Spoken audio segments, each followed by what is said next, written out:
Here we have two more questions on gravitation, and we'll look them one after the other. Let us begin with the first question. Two bodies of masses 100 kg and 10 raised to 4 kg are at a distance 1 meter apart. At which point on the line joining them will the gravitational field intensity be zero? So we have a situation like this, that we have 10 raised to 4 kilogram object, and then we have 10 raised to 2 kilogram object, and they are 1 meter apart, and we have to find out at what distance, right, between these two, right, these two, will the gravitational field intensity be zero, right? The question is this, that this particular object is applying a force on this. Similarly, this object is also applying a force on this by Newton's universal law of gravitation, and these forces are attractive in nature. At one point between these two, these forces will cancel out each other. They will be equal and opposite, because this is applying a force in this direction, this object is applying a force in this direction. So they will cancel out each other, and at a particular location the gravitational field intensity would be zero. We are expected to find out this location. Let us say the distance is x from the body of mass 10 raised to 2 kg, and therefore the location of the point would be 1 minus x from the body of mass 10 raised to 4 kg, because the total distance is 1 meter. So we are expected to find out x from this. Now we know that gravitational field intensity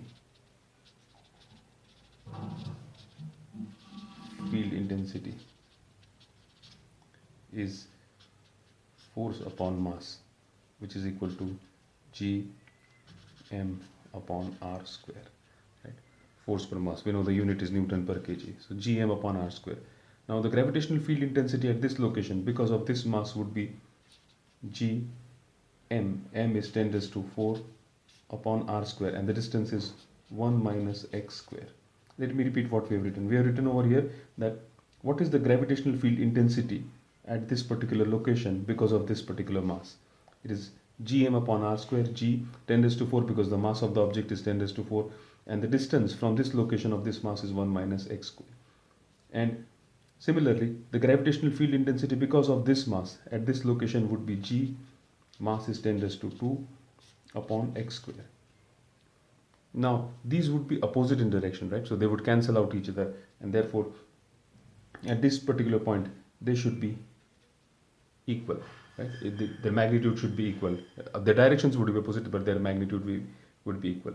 Now we would solve this equation for x and try to get the value of x from this. So as you can see over here, we will have over here g getting cancelled. This is 10 raised to 2, 10 raised to 2, so I'll get over here 10 raised to 2, that is 100 upon 1 minus x whole square is equal to 1 upon x square. Now all these three terms are perfect squares, so I can take square root of all of them. Square root of 100 would be 10, 1 minus x is equal to 1 upon x, right? Therefore solving it further, I would get 10x is equal to 1 minus x, that would give me x.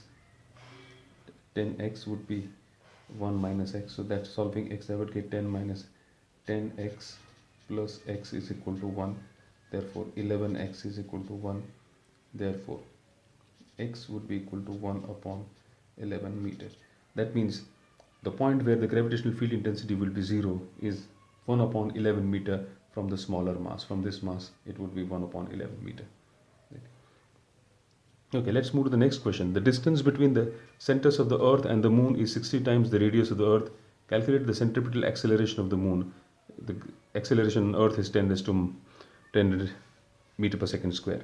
Okay, so if I take this as the earth and this is the moon, this is earth, this is the moon, the distance between them, this distance between the center of gravity, this distance, right, is 60 times radius of the earth. The radius of the earth is RE. Of course this distance would be RE, right? We have to calculate the centripetal acceleration of the moon. Now we know that g dash is equal to g into, what I generally do is, right, I would strongly recommend you to do something like this, that after I do a particular chapter, I just note down the important points or important formula in the chapter, right? And as you can see over here, it's not so well organized, but I use this as a reference document whenever I am looking at questions. So while you're looking at theory of a particular topic, note down points over here which we can use while you're solving numericals or multiple choice questions, right? So coming back to this question, we have to find out G on the moon, right? And we know that the formula for G dash, when it is changing with altitude, is G dash is equal to G RE square upon RE plus H square, right? So G dash is equal to G RE square upon RE plus H whole square, right? Which I can write down as is equal to G. If I take RE in the denominator, I'll get an equation of 1 upon 1 plus H upon RE whole square. I'm not showing the math over here. In an earlier video, we would have, when we discussed the change in G due to H, we did this calculation. So this is the formula for finding out G at a certain height H from the surface of the earth. So I have this equation now. Therefore, G dash will be equal to G is given as 10. This is the acceleration due to gravity on earth, into 1 upon 1 plus, what is H? What is the height from the surface of the earth? Now this is the surface of the earth, right? This is the center of this, the surface of the earth. What is this distance? Right?